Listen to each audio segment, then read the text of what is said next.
नमस्कार, एचएस बिहार देख रहे हैं आप। मेरा नाम उदीप तारियन है। मार्च के महीने में बिहार में एंट्री होती है एक ऐसी मिस्ट्री गर्ल की जो सेंसेशन बन जाती हैं। अखबार के फ्रंट पेज पर, बिहार का कोई भी अखबार हो, उस पर बड़ा सा उनका एड छपता है जिसमें खुद को वो मुख्यमंत्री दावेदार बताती हैं। प्लूरल्स पार्टी होती है उनकी, लंदन से पढ़ी हुई हैं, बहुत अच्छे बैकग्राउंड से आती हैं।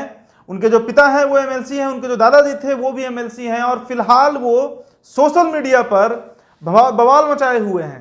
लगातार वो बिहार की यात्रा पर हैं और बिहार के ऐसे ऐसे चीज़ों को खोज कर निकाल रही हैं जो युवाओं को काफ़ी अट्रैक्ट कर रहा है। तो हमारा ध्यान भी गया तो सोशल मीडिया पर, तो हमने सोचा कि उनके हर जिला में जो उनकी यात्रा होती है, जो उनके ब्लॉग्स होते हैं, कुछ ऐसे चीज़ वो निकाल कर सामने लाती हैं जो शायद हमारी पीढ़ी नहीं जानती हो। अभी फिलहाल हम बात करेंगे उनके जो सारण जिला का जो यात्रा था, उसमें वो किस तरीके से, जो मॉर्टन एक टॉफ़ी आती थी जो हम बच्चे थे तो खाया करते थे और जो हमारी पीढ़ी थी वो खाया करती थी। 1929 में वो फैक्ट्री लगती है, 98 में बंद हो जाती है जब राजद का शासनकाल रहता है। सारण डिस्टिलरी की वो बात करती हैं। वो उस कवि के गांव तक पहुंच जाती हैं सारण में, जिन्होंने पहली दफा 19वीं शताब्दी में रामायण लिखी थी और हनुमान चालीसा को भोजपुरी में अनुवाद किया था। आखिरकार सारण से वो चीज कैसे निकाल पा रही हैं जो बाकी तो तमाम पार्टियां हैं बिहार में, उनके द्वारा नहीं निकाला जाता है। हमारे साथ आदेश पुरी भी हैं जो लगातार इस चीज को स्टडी कर रहे हैं। आदेश जी, बताइए, पुष्पम प्रिय चौधरी का एम क्या है और जिस तरीके से वो यात्रा कर रही हैं, पिछले 2-2.5 महीने से लगातार यात्रा पर हैं, ग्राउंड लेवल पर भी अब काम कर रही हैं, कई लोग सोशल मीडिया पोस्ट लिख रहे हैं, उनका क्या मिशन है और इस तरह की चीजें वो जो निकाल कर ला रही हैं, इसका क्या तात्पर्य है? देखिए, ये जो पुष्पम प्रिया चौधरी हैं, ये हमेशा जो नेता हमारे आते हैं उनका कहना होता है कि बिहार का गौरवशाली इतिहास रहा है, लेकिन सबसे बड़ी ये यथार्थ है कि ये सारे नेता जो है गौरवशाली इतिहास और जो विकसित बिहार हुआ करता था उसको साइड करके एक नया कॉन्सेप्ट जो कि उनको चुनाव जीतने में ज़्यादा मदद करता है, जैसे जाति धर्म फिर से योजनाएं, इसको लेकर आते हैं। और ये पुष्पम प्रिया चौधरी है जो कि एक युवा वर्ग है जो कि बिहार को कि उन इलाकों के बारे में नहीं जानता है जो कभी बिहार की पहचान हुआ करती थी। मॉर्टन चॉकलेट की आपने बात की, वो काफ़ी इंडिया का फेमस टॉफ़ी था एक समय में, और 98 में बंद हो गया। और इससे ही जुड़ा था मढ़ौरा चीनी मिल जो था वो 1904 में स्थापित हुआ था, वो भी 1998 में वो भी बंद हो गया। तो ये दिखाने की कोशिश कर रही हैं कि आज़ादी से पहले कि बिहार जो है, यहाँ पर कितने इंडस्ट्री लग चुके थे, कितने यहाँ चीज़ का प्रोडक्शन होता था, हज़ारों लाखों लोग जो थे उस पर निर्भर थे, और कैसे जो है ये बिहार को एक प्रोग्रेसिव बिहार का नारा दिया गया लेकिन वो ज़मीन पे उतरा नहीं, और जो भी हमारी पुरानी धरोहर थी वो भी खत्म हो गया इसके दौरान ही। जैसे कि अभी आपने बात किया कि भोजपुरी रामायण के बारे में, जो पंडित हाँ सब जो महाकवि, हाँ जो महासंत कवि वसुनायक संत जी जो थे, वो गुरु थे भिखारी ठाकुर के, और उन्होंने भोजपुरी रामायण का रचना किया था, हनुमान चालीसा, इन सब का भोजपुरी में रचना किया था, लेकिन कोई नहीं जानता है। तो ये एक विजन लेके आई हैं, और जो झलक रहा है इनका कि जो बिहार के जो स्पेशल चीज़ थे, जो बिहार की जो विशिष्टता थी, उसे कैसे सरकार ने ख़त्म कर दिया और वादों नारों में ही सिमट कर रह गया बिहार का डेवलपमेंट, सड़क बिजली तक ही रह गया। लेकिन हर एक राज्य की और हर एक जगह की एक विरासत जो है पहचान होती है, और विरासत भी ऐसी वैसी नहीं, वो इंडस्ट्री हुआ करती थी, लाखों लोग उस पर डिपेंडेंट थे। मढ़ौरा चीनी मिल, डिस्टिलरी का आपने किया, फिर सारण, फिर से इंजीनियरिंग कॉलेज का आपने ये किया, सारे ध्वस्त हो चुके हैं। और ऐसे में अभी आज जो प्रॉब्लम है पलायन बिहार में, तो यहाँ पर जब मैन्युफैक्चरिंग हब नहीं होगा, इंडस्ट्री नहीं होगा, तो फिर कैसे हम सोच सकते हैं कि बिहार जो है आत्मनिर्भर बनेगा। एक समय में इसका आप इमेजिन कीजिए कि आज से 80-90 साल पहले जो है बिहार में इंडस्ट्री लगाए गए हैं सुदूर इलाकों में, वहाँ से प्रोडक्शन होता था, पूरे दुनिया में जाता था, यहाँ के लोगों को रोज़गार मिलता था, और हमने क्या विकास किया कि आज जो है फिर इंडस्ट्री हम लगाने के लिए कोशिश कर रहे हैं और कोई लगाने को तैयार नहीं है, और यहाँ पर पलायन बढ़ते जा रहा है। एक समय था कि बिहार लोग आते थे यहाँ पढ़ने के लिए, यहाँ पर नौकरी करने के लिए, और अब है कि हम पढ़ने के लिए, हेल्थ के लिए और नौकरी के लिए, सब चीज़ के लिए बाहर जा रहे हैं।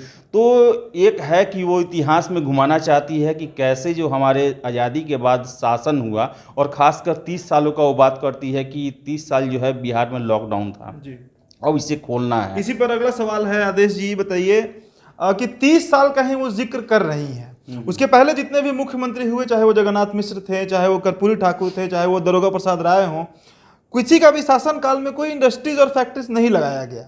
हालांकि 90 के बाद वो दौर शुरू हुआ बिहार में जब इंडस्ट्रीज बंद होने लगे, तो वो 30 साल को ही क्यों कंसीडर करती हैं और उसके पहले का जो दौर था उसको वो कंसीडर क्यों नहीं कर रहे हैं? देखिए, जब आप बिहार का इतिहास देखिएगा तो शुरुआत में श्री कृष्ण सिंह को ही सबसे ज़्यादा समय मिला यहाँ राज कर रहती मुख्यमंत्री का काम करने का, और उन्होंने बहुत सारा काम भी किया यहाँ पर। उसके बाद 1961 में उनकी मृत्यु होती है और 1990 के बीच में आप देखिए कोई भी मुख्यमंत्री अपना एक कार्यकाल पूरा नहीं कर पाया। और इस दौरान जो है उसने नए उद्योग नहीं लगाए, तो इतना भी किया कि जो चल रहा था उनको चलने दिया, वैसे सिचुएशन बना के रखे।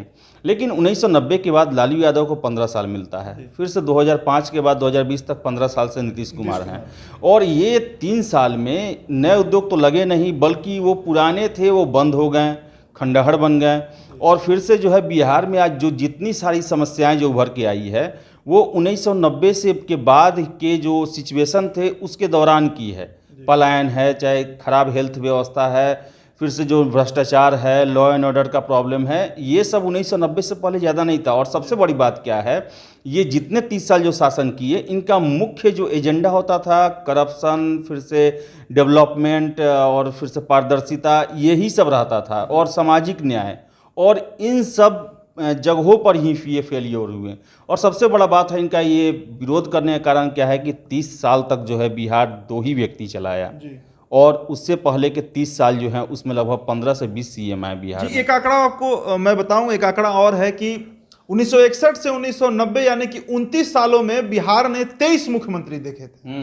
23 मुख्यमंत्री में हरिहर सिंह थे, दीप नारायण सिंह आए, विनोदानंद झा आए, भोला पासवान शास्त्री आए।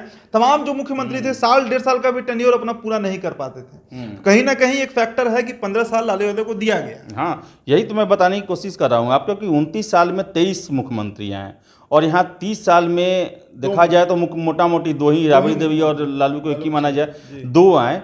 तो 2 के दौरान एक भी जो चीनी मिल, जो पहले जितना बिहार में लगभग 20 से ज़्यादा चीनी मिल थे, अभी जो है 8-10 ही चल रहे हैं। 27 चीनी मिल था 1980 में, जो कि अब 7 पे आ गया। 7 पे आ गया, 20 बंद हुआ इसी दौरान। कोई नया इंडस्ट्री यहाँ नहीं लगा। फिर से जो मॉडर्न ही चॉकलेट का बात किए हैं वो ख़त्म हो गया, डालमिया नगर का जो इंडस्ट्री था वो ख़त्म हो गया। फिर से आपको जूट मिल हुआ करता था, वो सब खत्म हो गया। और ये सब जो थी वो कृषि आधारित उद्योग थे, और कृषि आधारित उद्योग उनके चौपट से इसका जो विपरीत प्रभाव है बिहार के कृषि पर भी पड़ा, और बिहार का कृषि भी बर्बाद हो गया। और आज फिर से उसी चीज़ को जीवंत करने का प्रयास किया जा रहा है कि बिहार में जो है कृषि आधारित उद्योग की बात की जा रही है। तो ये तो गड़बड़ी हुई ना कि जो चीज़ आपने 70 से 80 साल पहले डेवलप कर लिया था, उसके आधार पर आपने कृषि को डेवलप किया, इंडस्ट्री को डेवलप किया, बीच में क्यों ऐसा सिचुएशन आ गया कि ये सब बंद हो गया?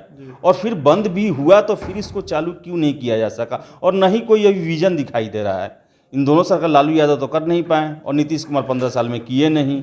तो इसी पर पुष्पम प्रिया चौधरी का जो है सबसे बड़ा प्रहार है कि आखिर बिहार में जब तक इंडस्ट्री नहीं रहेंगी, और 30 सालों में ये लोग खत्म कर दिए इसको, तो इसी पर उनका है कि बिहार को फिर से हमको जिंदा करना है। तो आपको क्या लगता है कि जिस तरह वो चीनी मिल की बात कर रही हैं, मॉटन जो कंपनी हुआ करता था उसकी बात कर रही हैं, वसुनायक कवि की बात कर रही हैं, सारण डिस्टिलरी की बात कर रही हैं, तो क्या अगर उन्हें बिहार की जनता मौका देती है तो वो इस पर काम कर पाएंगी?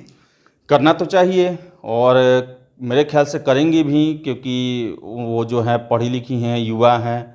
फिर से कोई भी आप पर विश्वास करेगा तो आपको खड़े उतरना पड़ेगा। लेकिन ये बिहार में बहुत ही दुर्भाग्य रहा है कि जनता हमेशा विश्वास करती है लेकिन वो खड़े नहीं उतरते हैं, ठगी पालती है। हाँ, ठगे ही जाते हैं। लेकिन एक आशा पे ही दुनिया चलती है, तो हम ये आशा कर सकते हैं कि जब वो इन मुद्दों को उठा रही हैं और जो एक समृद्ध बिहार की चर्चा कर रही हैं, तो इसके लिए ज़रूर कुछ करेंगी वो। और नई चेहरा है, नया फेस है, विदेश में रही हुई हैं, वहाँ पर डेवलपमेंट को देखी हुई हैं, तो हो सकता है कि ये बिहार में वो चीज़ उतारें और फिर से जो बिहार का सुनहरा जो इतिहास है वो दोहराने की कोशिश हो।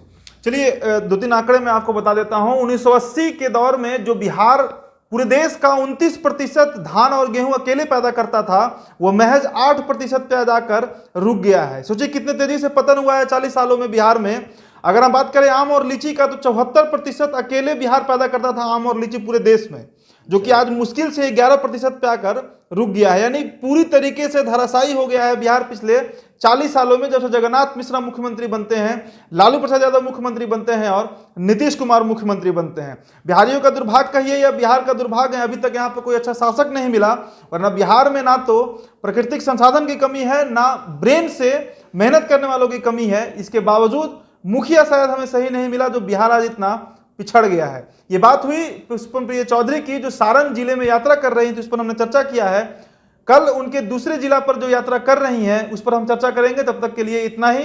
एचएस बिहार को आप सब्सक्राइब कर ले। वीडियो अगर आप फेसबुक पर देख रहे हैं तो हमारे वीडियो को शेयर करें। आपका बहुत बहुत धन्यवाद।